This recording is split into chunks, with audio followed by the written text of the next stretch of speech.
Shri Advaita Gadadhara Shrivasadi Gora Bhakta Vrinda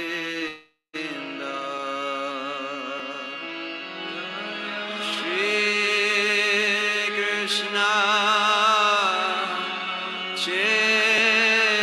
Chaitanya Prabhu Nityananda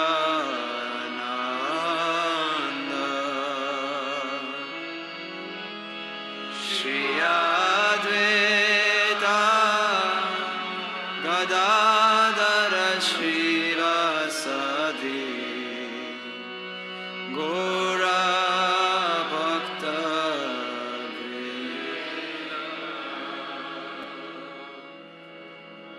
Hare Krishna Hare Krishna Krishna Krishna Hare Hare Hare Rama Hare Rama Rama Rama Hare Hare Hare Krishna Hare Krishna Krishna Krishna Hare Hare Hare Rama Hare Rama Rama Rama Hare Hare Hare Krishna Hare Krishna Krishna Krishna Hare Hare Hare Rama Hare Rama Rama Rama Hare Hare Hare Krishna Hare Krishna Krishna Krishna Hare Hare Hare Rama Hare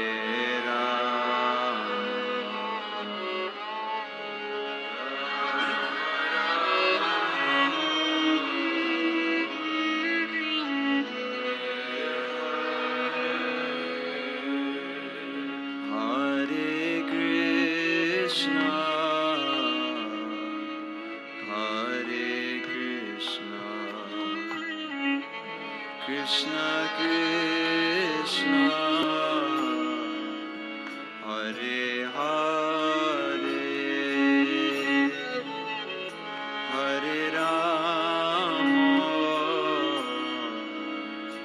Hare Rama Rama Rama Hare Hare Hare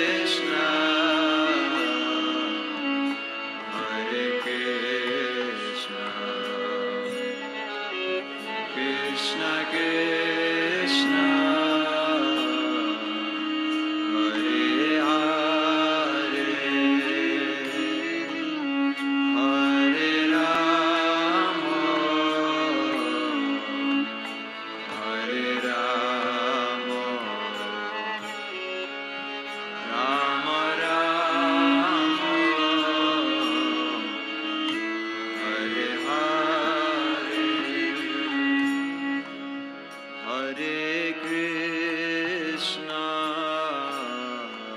Hare Krishna, Krishna Krishna, Hare Hare, Hare Rama,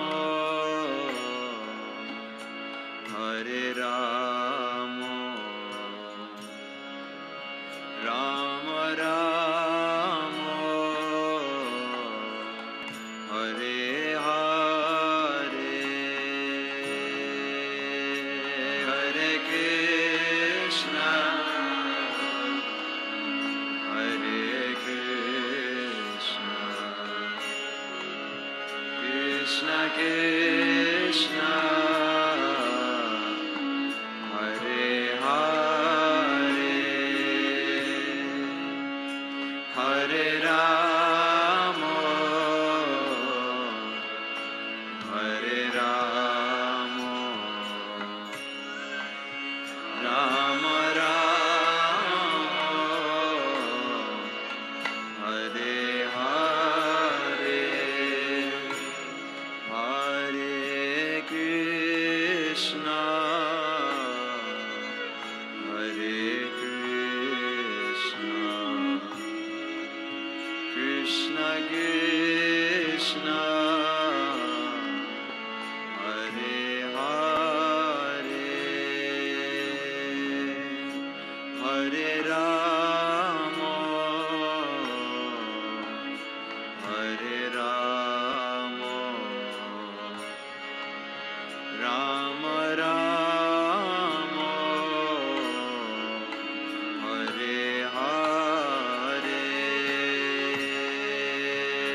Hare Krishna, Hare Krishna, Krishna Krishna, Hare Hare, Hare Rama, Hare Rama, Rama Rama,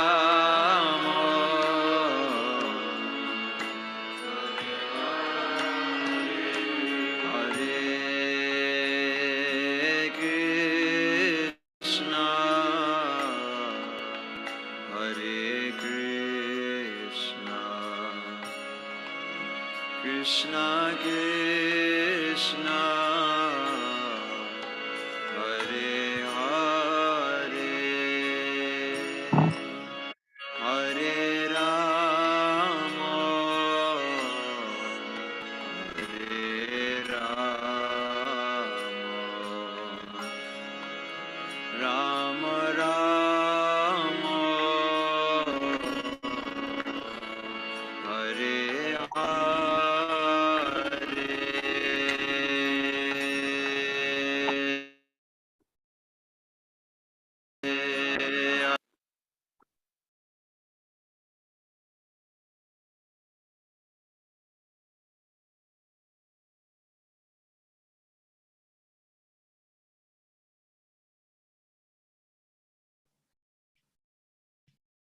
Hare Krishna, dear devotees. Please accept my humble obeisances. All glory Srila Prabhupada.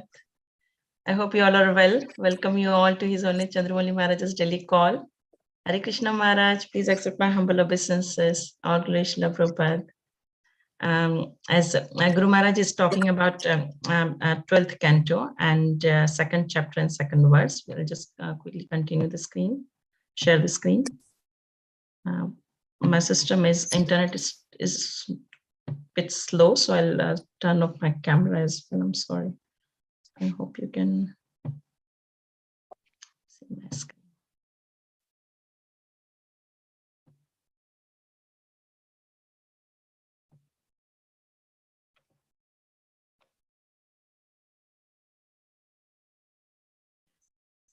Sorry, my system is not, my internet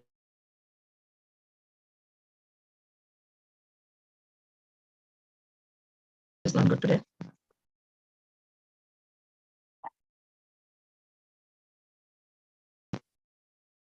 Oops.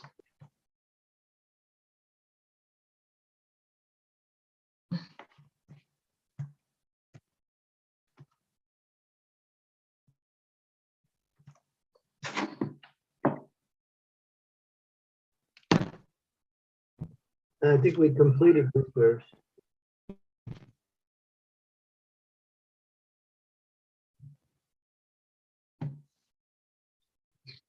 Hare Krishna. We completed this verse. I think I need a new laptop. Let me. I think we need a new host.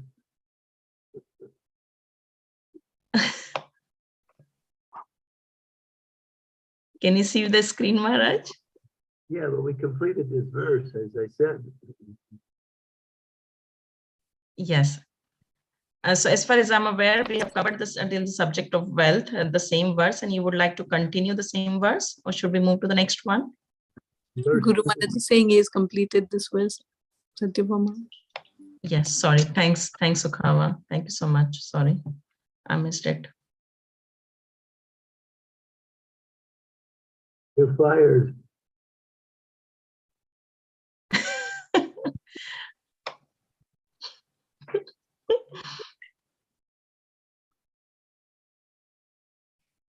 Om Namo Bhagavate Vasudevaya. Om Namo Bhagavate Vasudevaya. Om Namo Bhagavate Vasudevaya. So we're reviewing the 12th canto, the degradations in the age of Kali. This is verse number 3, a continuation with the chapter.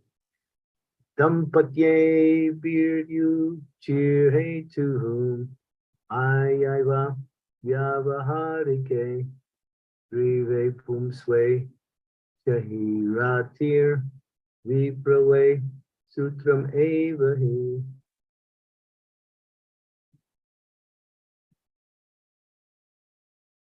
Men and women will live together merely because of superficial attraction, and success in business will depend on deceit. Womanliness and manliness will be judged according to one's expertise in sex, and a man will be known as a Brahma just by wearing a thread. So we're getting more of the delineations of the different deficiencies that appear in this age of Kali. Srila Prabhupada's disciples purport. Just as human life as a whole has a great and serious purpose, namely spiritual liberation, fundamental human institutions such as marriage and child rearing should also be dedicated to that great objective. Unfortunately, in the present age, the satisfaction of the sex impulse has become the overriding, if not exclusive, reason for marriage. The sex impulse, which induces the male and female of almost every species to combine physically, and in higher species also emotionally, is ultimately not a natural urge, because it's based on the unnatural identification of the self with the body. Life itself is a spiritual phenomenon. It is the soul that lives and gives apparent life to the biological machine called the body. Consciousness is the soul's manifest energy, and thus consciousness, awareness itself, is originally the entirely spiritual event. When life or consciousness is confined within the biological machine and falsely mistakes itself to be that machine, material existence occurs and sex desires arise. God intends human life to be an opportunity for us to rectify this illusionary mode of existence and return to the vast satisfaction of pure goodness, pure godly existence. We lost the screen. What happened?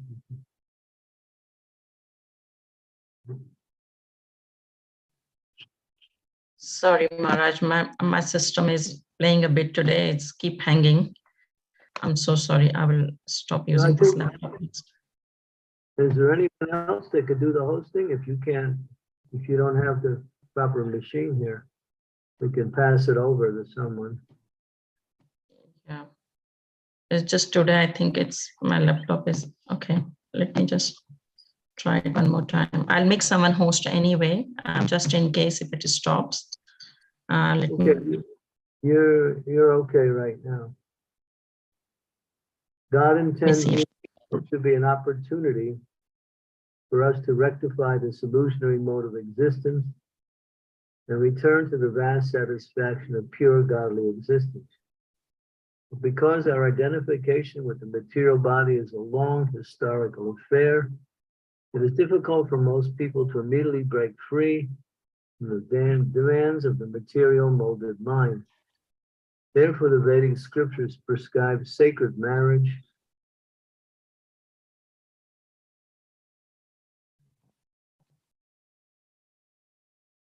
in which the so-called man and so-called woman may combine in a regulated spiritual marriage, sheltered by overarching religious instructions. In this way, the candidate for self-realization who has selected family life can derive adequate satisfaction for his senses and simultaneously please the Lord within the heart by obeying religious injunctions. The Lord then purifies him of material desire.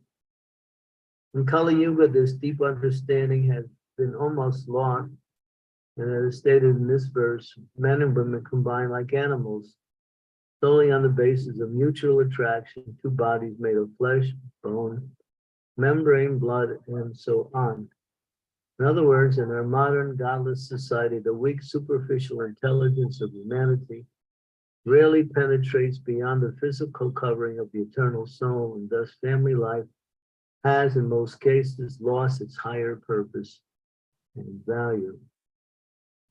A corollary point in this verse is that in the age of Kali, a woman is considered a good woman if she is sexually attractive and indeed sexually efficient.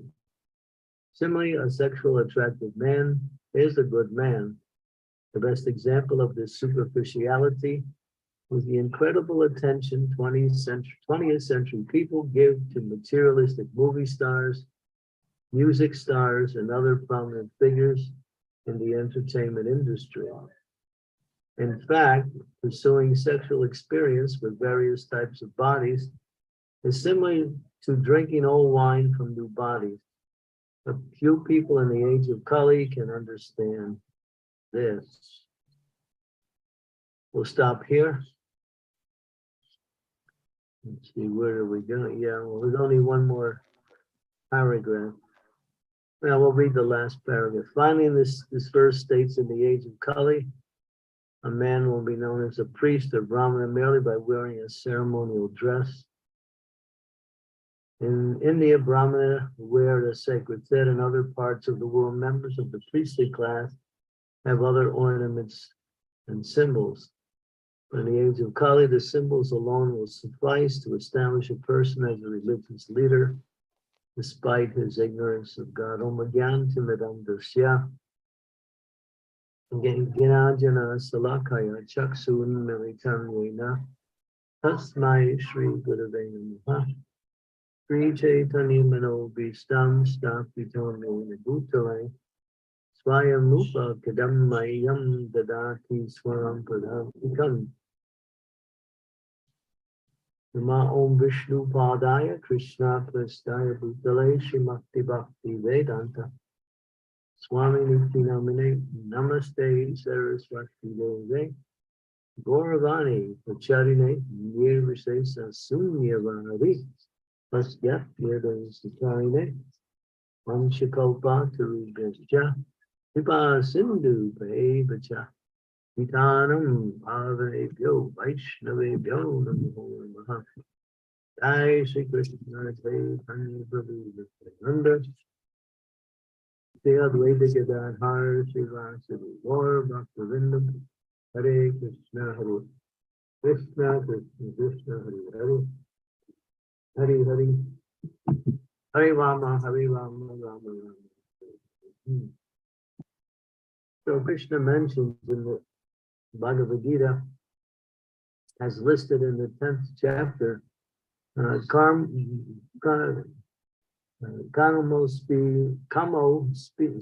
Kamo Shri Bharatasabha. I am that sex life which is not contrary to religious principle. So there's a place for sex life in the world. It's a natural urge that is satisfied simply by proper marriage and following religious principles. And that urge is meant to produce Krishna consciousness children. That is the purpose of this activity. There's no second purpose. But because people are so much enamored by the bodily conception of life and look for pleasure based on that enamoration, sex life has become the feature of the material world's existence. In fact, if there was no sex life, there would be no material world. It is the, what they call it, the main principle by which everyone lives. A person will work really hard, make a lot of money, get a big house, amass a large amount of material possessions, and so he can have nice sex life. A person will perform various types of austerities and penances and give up all kinds of pleasures in order to he become sexually vigilant or virulent. Virulent is the word, in order to satisfy this animalistic or this base desire. So no one can refrain from sex life unless they follow religious principles carefully. And no one, even those who do that, cannot refrain from that unless they are practiced in the austerities mentioned in Krishna consciousness. Otherwise, one will be haunted by that desire, or one will succumb to that desire and commit various types of sinful activities. And this happens all the time. People will wind up committing crimes based on this desire to enjoy some kind of some so-called happiness based on sex life. So that is there. Eating, sleeping, mating, and defending are the four natural bodily urges of the living being. But these are also the same activities of the animals. Therefore, the human being has to somehow or other regulate these things in such a way that it doesn't drag them into the material consciousness, or it doesn't degrade them into activities which are like animalistic. So therefore, everything in human life requires restriction, or we might say regulation. For a devotee in Krishna consciousness, we have different ashrams. And therefore, in three of the ashrams, that is Brahmacharya, Sannyas, and Vanaprastha, no sex life is allowed. One performs austerities, studies the Vedas, preaches Krishna consciousness, and develops a higher taste. That higher taste means the happiness one experiences in the execution of Krishna consciousness. And then one can give up the lower taste.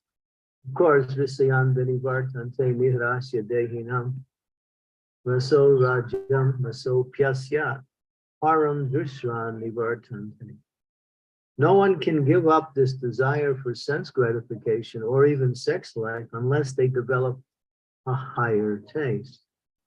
It's not, some people try to artificially give it up, but through various means and restrictions.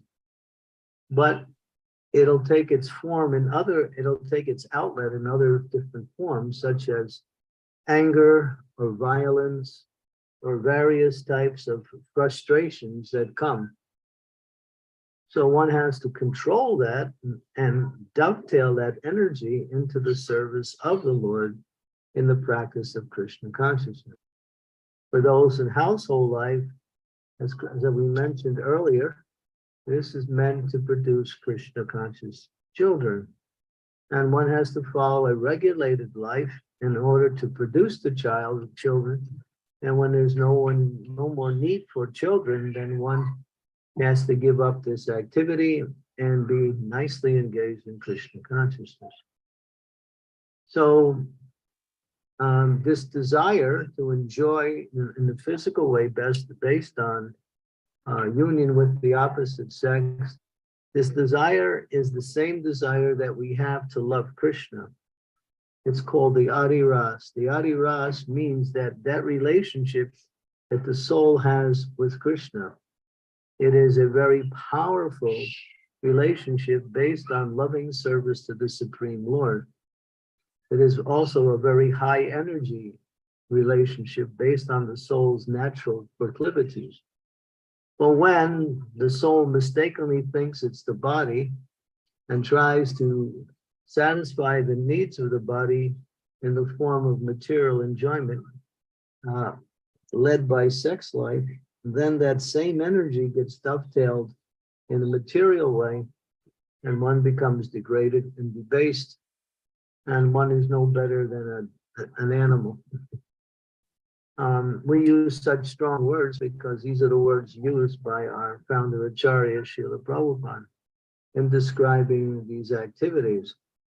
Human life, as it's mentioned in the very beginning of the purport, is namely for spiritual liberation or Krishna consciousness.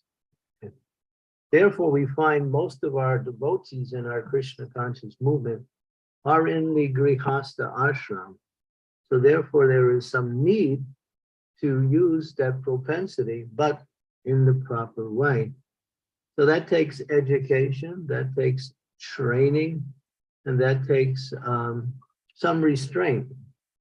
And both one practices that carefully, one will get what is called a higher taste. The higher taste is Krishna consciousness.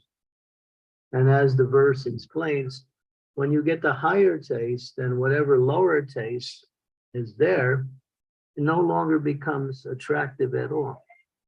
And the higher taste is the happiness one experiences in Krishna consciousness, centered around the chanting of the holy names of the Lord and associating and serving Vaishnava. This is the higher taste. When we engage in devotional activities and we please Krishna by those activities, we immediately become happy in Krishna consciousness and make progress in our practice of devotional service. That progress is one develops detachment from material activities and one develops spiritual or philosophical knowledge. But one has to practice. It's not something easily done. And of course, we see even devotees who are very much adept in following the principles of Krishna consciousness, sometimes fall prey to illicit sexual activity, even after practicing Krishna consciousness for 40 or even 50 years. And that shows just how powerful the effect of that this desire is, and at the same time, also how all-pervading the material energy is in attracting the conditioned soul. Therefore, one has to practice very carefully one's Krishna consciousness and keep the mind and senses nicely engaged in the service of the Lord. There's no other solution to free oneself of being victimized by the material energy. And as we mentioned, we see there's many, many, many examples. We have the example of Subari Muni. Subari Muni was a great yogi. He could immerse himself in water and meditate underwater. And he was doing that for many, many years, just living underwater doing meditation. And he was a powerful yogi, but one day when he was underwater, he saw two fish engaged in copulation, and his mind became disturbed and at the same time attracted. He gave up his yoga practice and wound up getting married. and he wound up having 50 wives. That's a very interesting story. It's in the 9th canto of the Srimad Bhagavatam. How this powerful yogi, who was, performing the great austerities, was victimized just by watching two fish. We have the example also of Vishwamitra Muni, who had performed rigid austerities, sitting in ice cold water up to his neck in the wintertime, and in the summertime in the middle of the hot sun, putting 7 fires all around and sitting in the middle of those fires. And he was determined to become a powerful Brahmana. But Indra decided to make his appearance by sending Menaka, a very high-class society girl from the heavenly planets, and simply by hearing her ankle bells tingling along, his meditation was broken. He was attracted. He wound up getting married to her. And the famous story of Sakuntala, which is a novel that's been written, very popular within the Hindu culture, the life of Sakuntala, which was the daughter of Menaka and Vishwamitra Muni. And so after some time living in that ashram, he gave it all up and went back to his austerities. But this time he was more determined that he was not going to fall down again. But Indra again sent another girl, her name was Ramba, and she again came, and her ankle bells attracted his attention. But this time he was in a mood of anger. So he turned his anger towards her and shot fire from his eyes. He had developed such a powerful austerity. He was performing Kundalini yoga, raising the fire in the lower part of the body, all the way through the body, and he could use that fire. And so he burned her into ashes. But as soon as he did that, he fell down from his yoga austerity, because he was not attracted, but averse. And his aversion is another form of attraction, because material energy has 2 aspects to it. One, we are attracted to it, and we are averse to it. So if you're attracted to it, you will also be averse to it. And if you're averse to it, you will also be attracted to it. So a devotee is engaged in devotional service, rises above the 3 modes of material energy, and duality no longer exists. One exists on the spiritual platform. And therefore, even in the midst of great temptations, one can be fixed in Krishna consciousness. There are many stories of devotees and others who have been tempted by this the form of a woman, and somehow have resisted because of their fixation in Krishna, because simply by meditating on the beautiful transcendental form of the Lord with devotion, one can rise above all of these lower attractions presented by the material energy. So there's no solution to overcoming material energy other than Krishna consciousness. Krishna consciousness means you don't fight with the material energy, you rise above it. If you're rising above it, then you're unaffected by it. Rising above it, we use the word transcendental. Trans means to rise above, dental means material. So transcendental means to rise above the 3 modes of material energy and be situated on the spiritual platform. And that comes by what we say, regular execution of devotional service under the guidance of the spiritual master, who is guiding the disciple in the way that they can free themselves from the attraction and aversion to the material energy. But we also, again, to reiterate the previous point, that even though one is engaged in devotional service, the power of the opposite sex is so strong that even great yogis, even devotees who have made great progress in Krishna consciousness, again find themselves victimized by these lower modes of passion and ignorance in the form of attraction to the opposite sex. If one is attracted, that's one thing. But if one actually acts on that attraction and performs activities, then he becomes degraded and falls. Of course, as long as attraction is there, then there's always that danger. Therefore, devotee meditates that the material body is simply a bag of a combination of very bad elements covered by something called skin. And it looks good from the outside, but the devotees know that it is simply a combination of blood, pus, urine, stool, bone, marrow, feces, and various other very abominable substances, and covering that this thing called skin. Skin makes it look good. That's why sometimes we use a very glib term. We say if one is attracted to the material body, it's called skin disease. Disease of the skin, because the skin is just a covering over all of these other ingredients.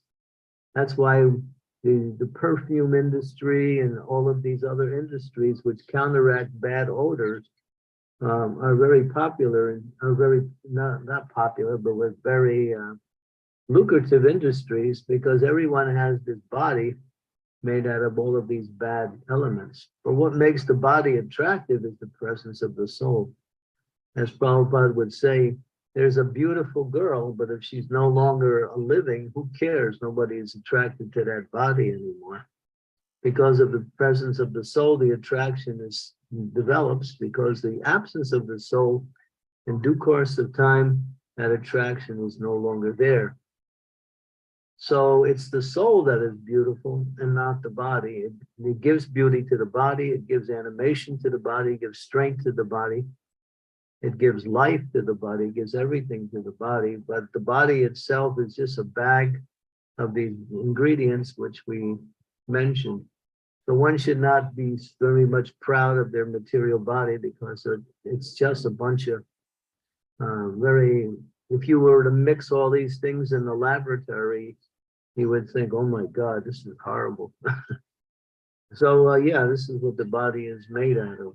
But the body, because it contains the presence of the living being within it, it has value, it has purpose in life, and that is to use the body in the service of the Lord and not in the service of the mind and the senses, in order to enjoy material life, which is not enjoyable.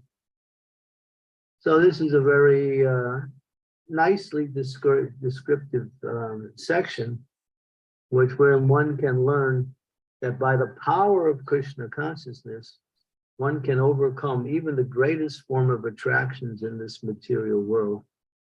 And as it says, the attraction between male and female is the basic principle of material existence. And based on this misconception, the word misconception is used, this ties the hearts of the male and female together, and then you'll have home, family, wife, children, possessions, so many things. And you think, oh, this is my wife, this is my husband, this is my home, this is my money. Janasa home I am this body. My body is very nice. My body is better than other bodies are better than mine.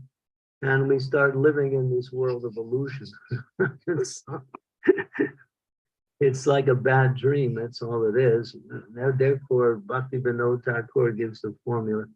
Jeev Jago, Hoda Chanda Bole, Kota Nidra Jayo Maya, Pisa Chita. Wake up. You're an illusion. When you're sleeping on the witch of Maya and she's sucking out all of your blood. Wake up and Enechia Sadi Maya, take the medicine. What is that medicine? Nasi Bara Lage, Harinama Maha Mantra. Allow to me Mage. So Srila Prabhupada could understand when he was organizing his Krishna conscious movement. He was saying that devotees wanted to take the sannyas sort of life, which was the renounced sort of life. And Prabhupada was concerned that they weren't strong enough to resist the temptations of the opposite sex. But he said, if you practice very carefully chanting the Hare Krishna Maha Mantra, and you develop a taste for that, then you can free yourself from this attraction. So it's based on careful chanting of the Hare Krishna Maha Mantra and understanding one's identity as a spiritual being separate from the material body that we live in.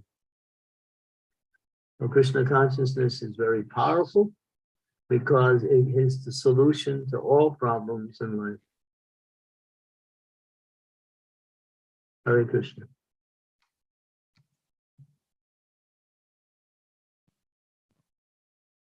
Thank you. Thank you so much, Maharaj. You covered so many points on this topic, starting from how strong is the attraction of men and women, and how one can develop the higher taste by chanting in association of the devotees. And you also gave a very good example of Subramani and Vishwamitra, which gives us lots of lessons. So devotees, thank you, Maharaj. And devotees, if you have any questions, comments, realizations, please unmute yourself and ask. Otherwise, you can type in the chat and I can read it for you. Maharaj, I would just like to say that if you can correct your screen, because we can't see your eyes, like we can see only the yes, that's better. Thank you. And devotees, it will be nice to see your cameras on. If you can, we can take your darshan too when you're asking, and all the time maybe. Thank you. Hare Krishna.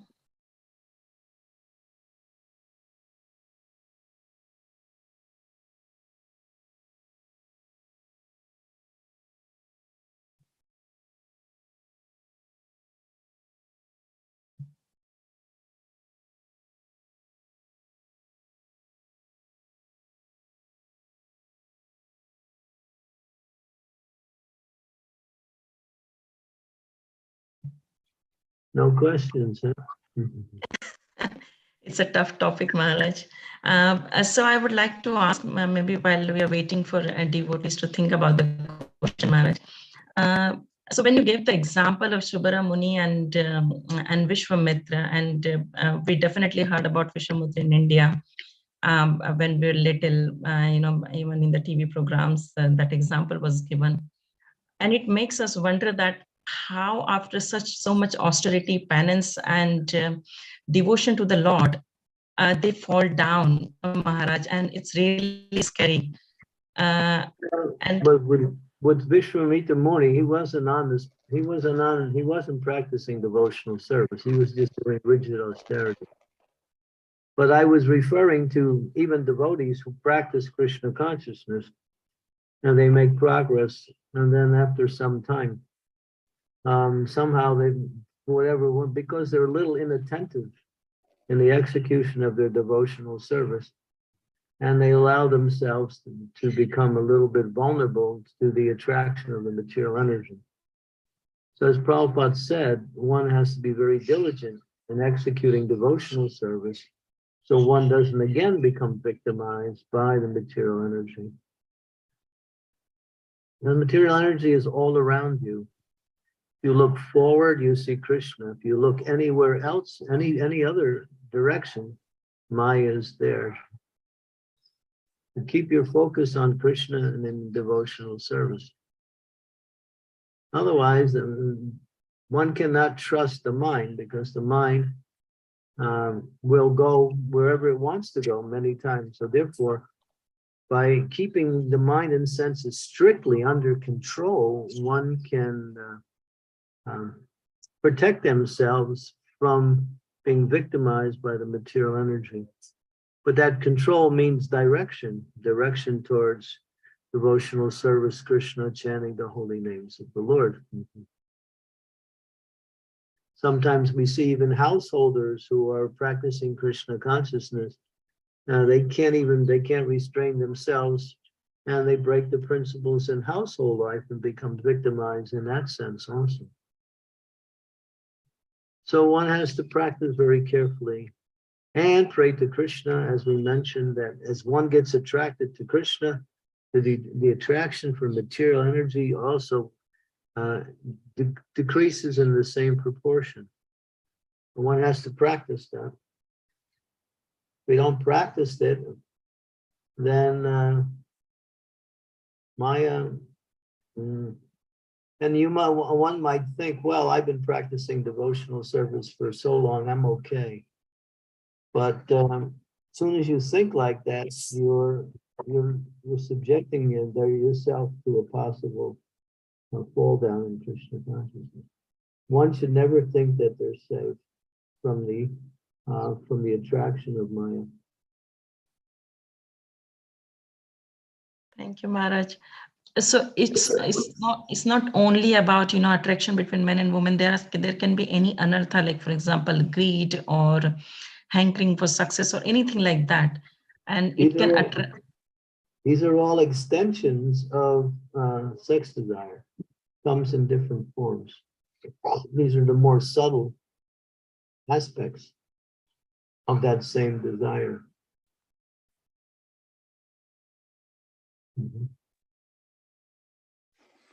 Hare Krishna, Guru Maharaj. My humble obeisances to Prabhupada. Avaduta Nitya is here, Maharaj. Oh my God.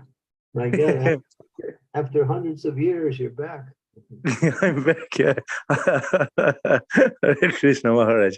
Please, Maharaj, please accept my humble obeisance. I have one question. Please, it's possible to make one question. Yeah. Okay. Yes, please go ahead, Prabhu. Yeah.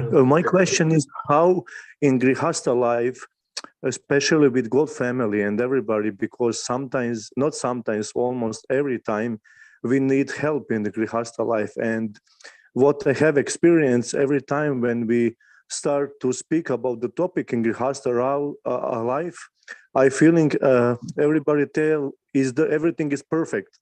But in my case, in my Grihastha life, I see is not everything the perfect, and I not have nobody to speak about the problem in Grihastha life, what I cross in Grihastha life, and what I already crossed before, maybe.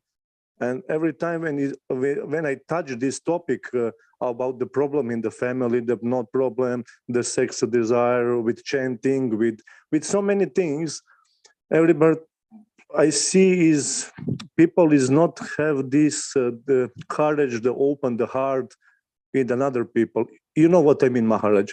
And I don't know, yeah. Prabhupada warned us against that. He said, unless we discuss this in a atmosphere of understanding based on Krishna consciousness values and principles, then we keep it secret and it only grows. So that means the problem will grow. It's good to bring it out, discuss it. That's why we're discussing it today. That helps to us to get a broader understanding of what we are faced with and how to get the help and the strength we need to overcome it. So it is important that, yes, Grihasthas who are, living in that atmosphere come together and discuss their common struggles, because you find that in the ashram there are many similar encounters between different types of families. There is the ashram struggle. How to overcome that, how to rise above it, how to see it before it becomes too late. Mm-hmm. So it's important. Sadhu Sangha, association with devotees, hearing and chanting the glories of the Lord and discussing these things. So these discussions are required. We can do it, and we do it in our classes, but as those in family life need to do it amongst themselves. And I emphasize that word need. It's not something you could do or should do. You have to do it. It's not a matter of that, because your spiritual life will, be destroyed if you are victimized by these things. So it's unfortunate that people don't want to come forward and discuss these things, because it's for their benefit. So Mhm. if you can try to create a sangha or a group of people who come together maybe every once in a while and you just talk about the different challenges you face, you know, living in a grihastha life. There's wife, there's children, there's occupation, there is, I mean, all of that is there, and then you have to practice your Krishna consciousness, how to balance these things, how to restrict what is necessary, how to emphasize what is necessary. It's important. And we have courses. There are different devotees who are giving courses on various ashrams, how to remain brahmachari, how to follow the principles of spiritual life and grihastha life. So these things are going on in different places around the world. So each group of devotees, wherever they are, should see the importance of this. And you develop friendships, you develop strength. You see that many of the problems you're having, others are having the same problem. And then Yeah.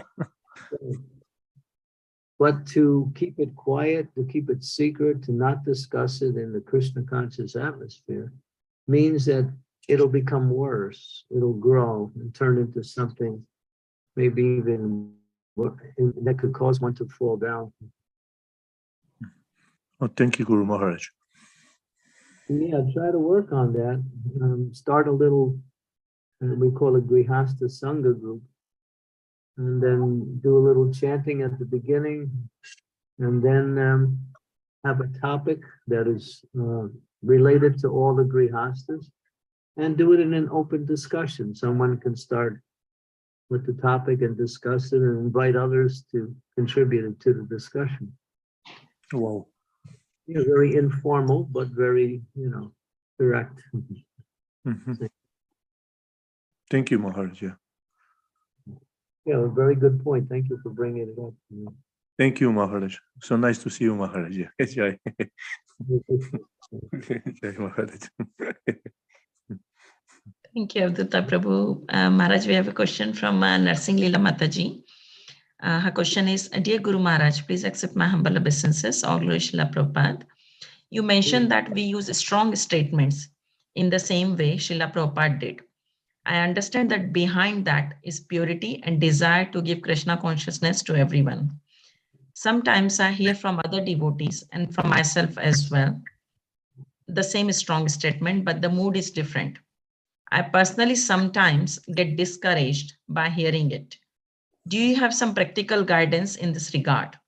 How to say the truth, but in a pleasing and a distinct way? Who's asked the question again? This is Narsingalila Mataji. Oh, yeah. Well, she's made a very important point. And because Prabhupada, both purity and his 100% concern for the benefit of the person he's talking to is the mood that he carries. We might do it out of some kind of disturbance. We might do it because of some kind of, we think we can imitate Srila Prabhupada by speaking in the same mood that he spoke in. Therefore, there is etiquette that's mentioned, Satyam Priyam, Satyam Bruyam, and one should speak the truth in a pleasing way and avoid speech that offends others. And so that has to be there. I mean, when sometimes we give class, we speak a little strong. We're speaking to a group and we're making a point, but on a one-to-one basis, everything should be done with proper concern for the welfare of each other and not simply to put our own ideas across. So there was a book that was published many years ago, The Medium is the Message. How, not so much the message, but how you deliver the message makes the message acceptable or not acceptable. Some people can't understand it. They think the message is the is the thing in itself. But it's not like that, because people pick up on the different energies by which they're receiving their message. And that energy can be very unpleasant sometimes. Therefore, the message gets lost. But in a general sense, if you're giving a lecture, it's, you may speak a little bit stronger and more quoting Shastras to back up whatever you say. But on a one-to-one basis, a sensitivity for the receptivity of the person should be considered also. Counseling is like that. Those who do counseling,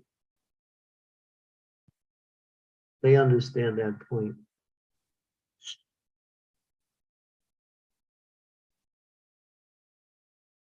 Thanks, Maharaj. Narsinila Mataji, I hope it answers your question. She's replied, thank you very much.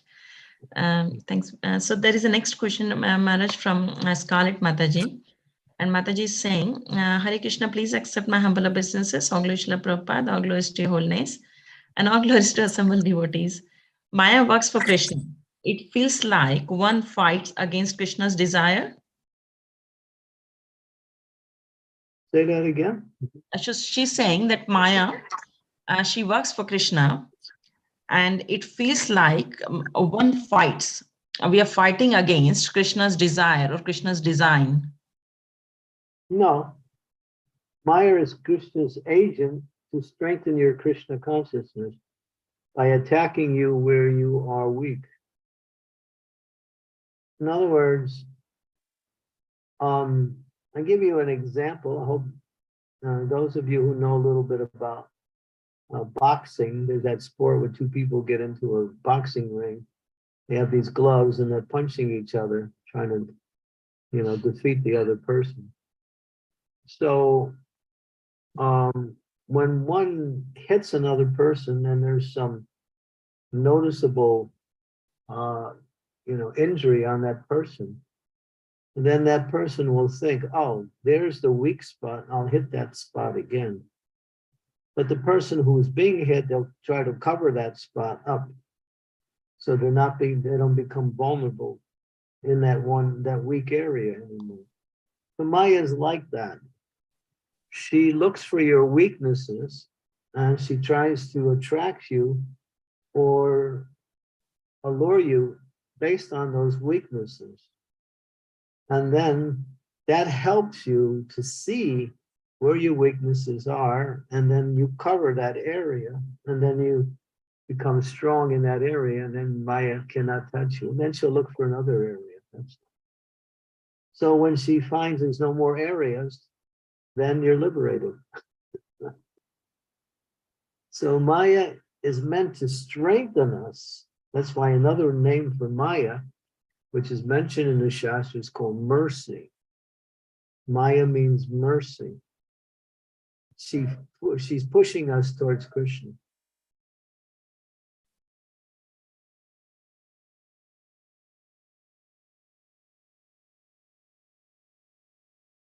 Thank you, Maharaj. That is really, I've never heard of this, that Maya is another form of mercy. This is really nice thing.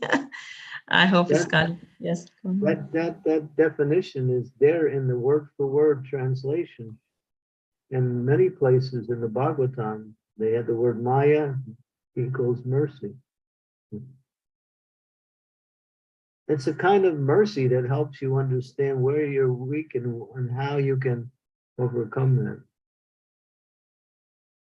But if you're attracted and she presents that attraction and you become allured by that, then you fall down.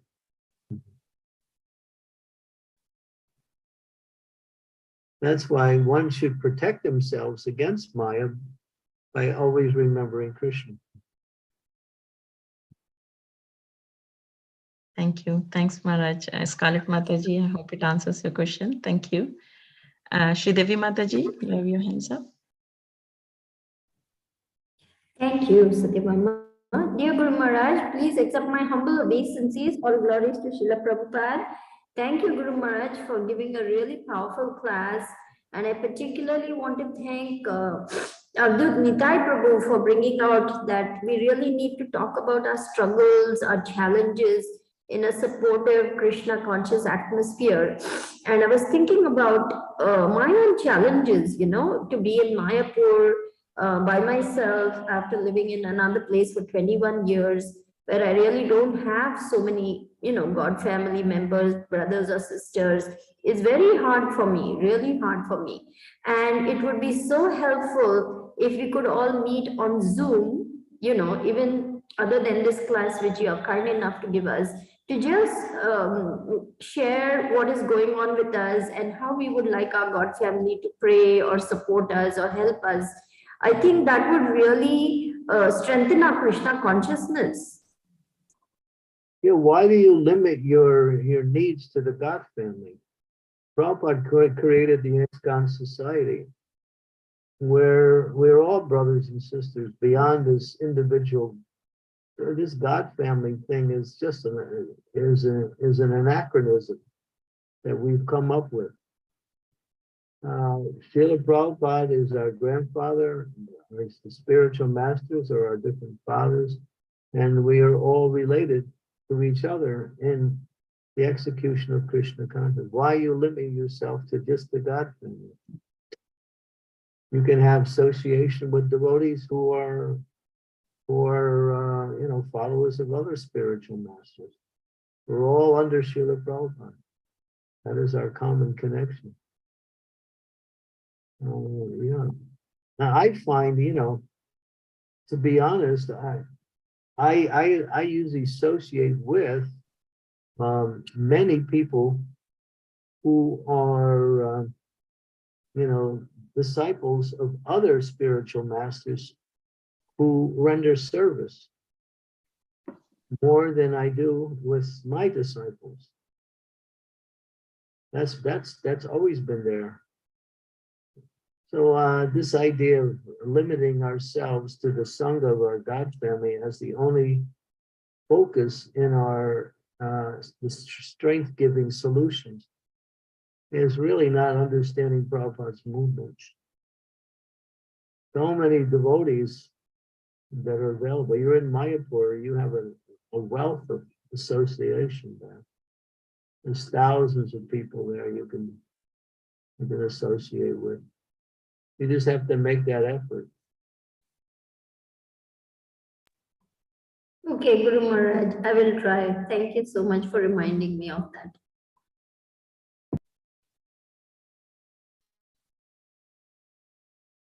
Thank you. Thanks, Shridevi Mataji. Any other questions for today?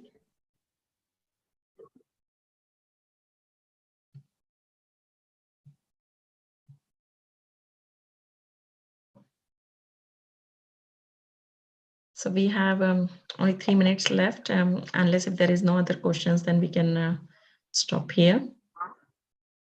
Okay, thank you. And we'll, tomorrow is, okay. So on the 2nd, we'll have a different time period. I think Srimati will make that known to everyone. There's on the 2nd of January, our class is a little later in the day, depending on where you are. It's going to be later wherever you are, of course. So that information will be available.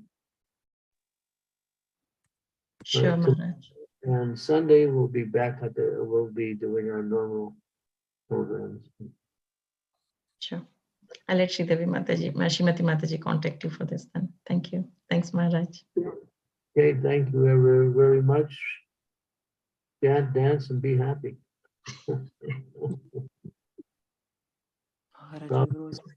More chanting, less philosophy. От історії у початку з комп'ютером, не? Ірик Макаш каже, I give you. Okay, Hare Krishna. Hare Krishna, Maharaj. Hare Krishna. Thank you, Guru Maharaj. Hare Krishna Maharaj. We go. And we do the Hare Krishna. Hare Krishna Maharaj. Hare Krishna. Thank you, Guru Maharaj. Hare Krishna. Thank you, Guru Maharaj. Hare Krishna. Hari Bol, we have so many nice